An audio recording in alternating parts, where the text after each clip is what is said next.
What's going on, everybody? My name is Ben and welcome back to another episode of the NATO versus Warsaw Pact group build. We are back on our 1/48 scale trumpeter Su-15 Flagon-A. And today I want to go ahead and push forward and try to get some of these seams all doctored up. So last time we glued together the fuselage and it's more or less looking pretty decent. We do have a large seam that runs on the bottom and along the top of the fuselage, so that's going to have to be fixed, but shouldn't be that difficult to do. We also went ahead and overcoated our cockpit with a nice coat of Future. So that is dry and we are ready to drop a little bit of some of that panel line accent wash by Tamiya. We're going to cover all of that and really pop those details. The front wheel well as well, we have that all nicely done. It's gloss coated. We are ready for some panel line accent on that. And also we did a little bit of scratch building on the wheel wells for the main wings. Those are looking great. We went ahead and overcoated those with Future. So we're ready for a little bit of panel line accenting on that as well. Finally, we did go ahead and do some work on the rear tail planes and those are all looking pretty decent. We do need a bit of cleanup though, but for the most part, we are ready to move forward. So really honestly, that front instrument panel, I just don't like how it looks, but we're just going to leave it for now. The problem is with that front console, you just really can't do any detailing with it because it's just a flat piece of plastic. So there's not really much I can do with it. The decal on the front of there, it looks okay. At least it's enough detail to have it look like there's something going on, but there's no 3D recessed or any sort of actual molded in details. So it's really kind of plain and it just doesn't have that same energy or that same pop that you would get out of, say, like a resin replacement piece or even some photo etch. But again, we're not going to be doing a lot of photo etch with this build, so it's fine. We're just going to go ahead and push forward. Now with it sitting in the cockpit and with the seat in there, it looks okay. I think it looks better than it would have if we just left it alone. So now let's go ahead and jump into our main meat and potatoes today, guys. We're going to take the fuselage here. We're going to start working down all of these seams by doing some sanding. We do have a little bit of a step here that we want to go ahead and flush out, and then we can come back and we can drop some super glue along all of these seams to really make sure that we keep them solid and we make them disappear. Of course, we also have to go ahead and worry about any sort of flexing, make sure it doesn't flex too much so we don't pop that seam apart, but so far I think we'll be safe. We're just going to go ahead and start sanding. But before we get started on that fuselage seam, let's go ahead and grab our Tamiya Panel Line Accent color, overcoat the front wheel well, the cockpit, the instrument panel, the chair, anything we can. We're going to go over that. So let's cue up that time lapse and pop that detail.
Alright everybody, so the details are nicely popped with that accent panel line wash. It's amazing what a little bit of that will do. Not only does it kind of dirty it down and make it look a little bit more lived in, a little bit more used, it also really kind of adds some shadow around the different parts and pieces like our recessed dials or anything like that. So it's a really good technique to go ahead and kind of get that detail to just jump off the plastic at you. With all of that said and done, let's go ahead and just kind of give this a test fit. I want to see how much of the cockpit you're going to be able to see inside of that front area there when that insert is glued into the aircraft. And to be honest, well, you can see quite a bit, but we are going to do some scratch building around the front coping there underneath that windscreen. So we're most likely going to see a little bit more.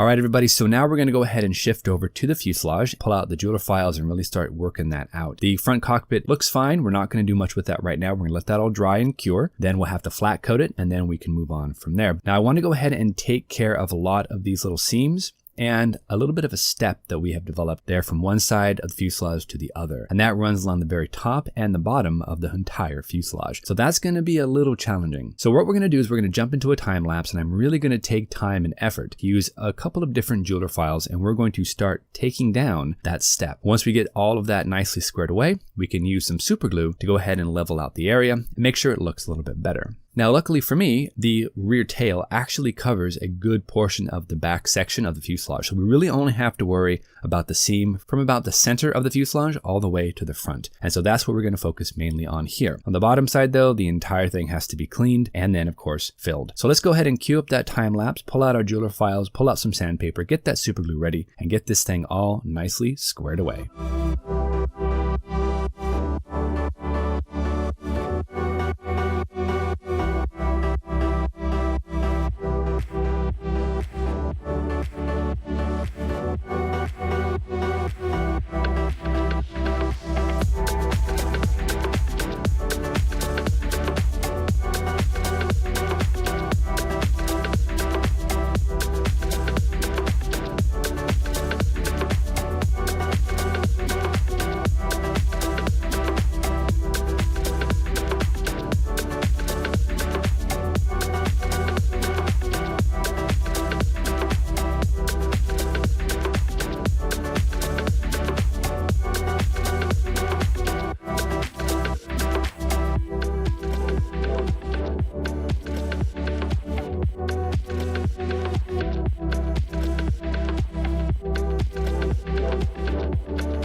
So like I mentioned, now it's time to go ahead and pull out that super glue, and we're going to start to take a little bit of these seam lines and get them all nicely filled up. Then after this is dry, next episode we can come back and sand them all smooth, jeweler file them down, and then resand with some sandpaper, and I think we'll be looking okay. Of course, we still have the problem of the different panels to contend with, and the panel line's not quite lining up, but that's okay. We'll deal with that next time. Now I could go ahead and use the super glue and baking soda, but these seams are very tiny, and I don't think the super glue and baking soda method would work very well because there's not a lot to have to fill. So let's go ahead and jump back into that time lapse. Let's get that super glue applied to the entire fuselage.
So the super glue worked excellently. It's now hardening off to the side. It's more or less dry, but I want to go ahead and save that for next episode because there's a lot of sanding that's going to need to be done. So in the meantime, let's go ahead and move over to some of the sub-assemblies. For example, right here, we're going to go ahead and put together the main wheels. Now there's two main wheels, each is 2 parts, and then we have a front single nose wheel. Some of the early Su-15s had a single nose wheel as opposed to the Su-15TM, which had 2 wheels in the front nose. So we're going to go ahead and build the main wheels first, and they're very simple. I don't know if they are actually missing a lot of detail around the hub section. They probably are, knowing Trumpeter. So we're going to go ahead and assemble these wheels together, right and the left side, 2 locating pins. Let's get those all nicely squared away. Once that's all nicely smoothed out, we can take some Tamiya extra thin. I'm just going to make a couple of quick dots around the perimeter of the wheel, and then we'll just sandwich the 2 halves together. And that should be pretty simple to do. We can repeat this exact same pattern for the other main wheel, and then of course for the nose wheel as well. And I think once these have set up, we can then come back and we can sand them down so we actually remove that center seam line. Take a little bit of Tamiya extra thin and run a bead right around the main center of the wheel to make sure that nothing comes apart.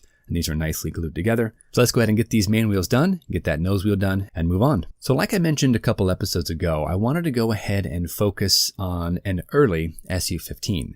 And a lot of the early Su-15s have the pure delta wing with just those 2 very large missiles and 2 gun pods that sit underneath the fuselage on 2 hardpoints. Now the instructions don't give us any details on how to put these together, but from what I can tell, they're very simple. There's a right half and a left half, and then there's an insert for the 2 gun barrels. Now we're going to have to go ahead and do a little bit of cleanup on these though, because I do notice some flash around the edges, and we want to make sure that these are as nice flush fitting as possible. Now I'm going to have to go ahead and probably rebuild, or at least maybe scratch build, the gun barrels themselves. I don't know how detailed they really are. So I want to go ahead and just focus on the gun pods themselves. Make sure that we have all these nicely glued together, and then we'll come back and we'll eventually figure out how to either make or how to somehow enhance the kit parts. So just a couple quick swipes with the jeweler file. That should be all we need. And then we'll go ahead and sand it down, remove all that flash, and then we just need to glue them together. And like I mentioned, just a little bit of Tamiya extra thin right around the perimeter. And then we can just go ahead and sandwich these together, and we'll see how they fit.